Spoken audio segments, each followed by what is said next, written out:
Hello everyone and welcome back to another episode of Inside Fnatic's Brush. It's been some time since the last episode actually.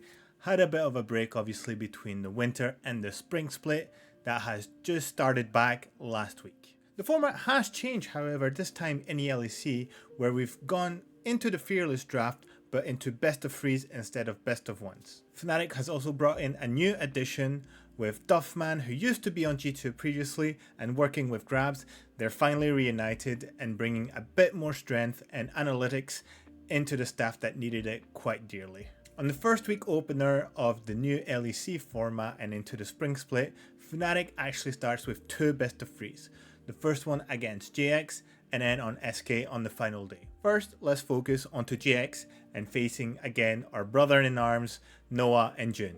And actually Fnatic starts the split with a very strong draft, placing on every link strong matchups into GX composition and also making sure that there's a good mix of damage, long range, short range, and a wombo combo opportunity, specifically if we look at Rumble, Yone, and Rakan. And if we're quite honest, not much is to be said about that first game from Fnatic. Complete domination from the start until the end. No matter what time in the game you look at, whether it be the first blood from Oscarnin and the team fights into the bot lane, Fnatic is just smashing GX completely. It's quite simple, GX has no way to enter into Fnatic's composition, who's playing really aggressively and with a lot of confidence, while GX is trying to get a catch here and there, but not converting into anything. Actually, they don't even get a single turret in the game, and Fnatic ends the game in 28 minutes. Done and dusted. The only complaint I'll have about this first game was the Atakan, which could have been a bit dangerous, a little bit flippy. Jumping into the second game, Fnatic drafts a very smart anti-aggression and hard dive comp, specifically with the Talia and the Renata Glask as a support. Contrary to the first game, GX actually starts to fight back finally, and it's a very close early game where for each kill, GX answers just a little bit later. To be honest, this is also due to Fnatic doing a little bit of misplacements here and there in the map and not being very cautious on where the enemy could be. Thankfully, Fnatic does win most of the team fights and actually secure the Soul Drake with a Hex Tech bonus for them, which is really going to help going further into the game. Unfortunately, somehow Fnatic is caught sleeping at the wheel and Jax managed to sneak in a Baron. They do get caught though afterwards with Fnatic grabbing a few kills, but still, Fnatic should be completely in control of this game. Another mistake that they'll have to correct going forward. And it seems that Fnatic is not done making mistakes. They go a bit over aggressive on a mid catch and actually end up losing a few members in the team, which is going to cost them in losing the Elder and allowing GX to put pressure back onto the map. Another mistake again where MickeyX gets caught in no man's land, which obviously leads to a Baron that pops in a few seconds later. But as the script would want it, it's for GX to make the biggest mistake of them all as they try to get the second turret into the bot lane and Fnatic just overpowering them and playing the team fight much better. The death timers are much too long at this time of the game. They just run it down mid and end the game. Fnatic to GX 0. While a 2-0 is nice to have on the card and to start the new split, we're still seeing some of the old mistakes like the Atakan, not looking at the map for Baron and getting caught here and there, or overplaying some moments when frankly, if you just stay together and push together, you'll have much better results. But the Fnatic aggression is what it is, and it'll still need a lot of work before it's actually corrected and perfected. With this game out of the way, it's time to move on to the next game of the week, SK versus Fnatic. Now, usually I would actually review the games, but here, I'm sorry. I really can't do it this time. To make it simple, it was a 2-0 disaster loss for Fnatic, and I don't even know where to start.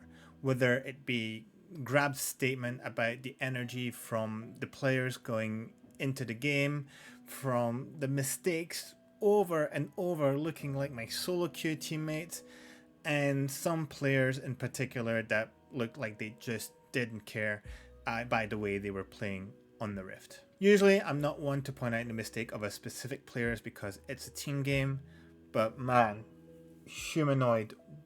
What is going on? What is going on? Like, explain to me, what is display? And what's going on here? And what are you trying to do here? Like, seriously, you're supposed to be a veteran player who's already lifted the trophy before, and you're making mistakes that not even rookies like Camilo would make. For me, it just feels like they don't care, they just showed up and the energy wasn't there, and apparently that was actually the case. And whatever people want to say about the players to protect them whatsoever, I think at one point it's the responsibility of the players to set up a routine and to come into the game and do their jobs. Seriously, I'm shocked at the level that was showcased here. And you can say whatever you want that bringing Bukada and Kedui for SK has helped them play better, and they played really well, but our level has to be much higher now. We've brought in reinforcements into the staff, we have to look better than this. And with KC being the next game, the way we presented ourselves against SK, we didn't look like a top 6, and that's the problem. Now it's not top 8 going forward, it's the top 6, so we have to be much better than the average team.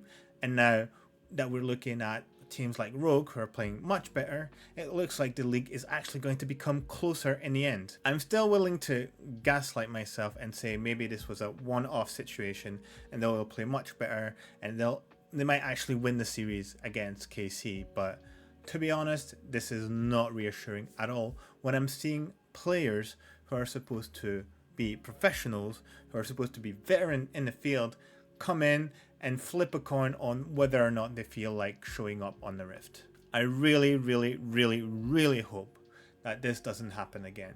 Surely we have players who see their mistakes, who see their behavior, and that are going to correct them. Truthfully, if they show up like this against KC, it will be 2 20-minute games and they can go home and cry about it. I'm sorry for the lack of review for the SK game, but there's no way for me to review it without just getting angry and just pointing out all the mistakes. It was a whole lot of nothing from Fnatic, who needs to be being better and who needs to grow going into the second half of the season now. Still looking forward to the KC game, but it's going to be very difficult to jump from what we've seen against SK and some of the mistakes that were already shown during the GX game, going against still the best team in the LEC currently. Let me know what you guys thought about the whole showing would there be against GX and SK, and what you think the players are going to do.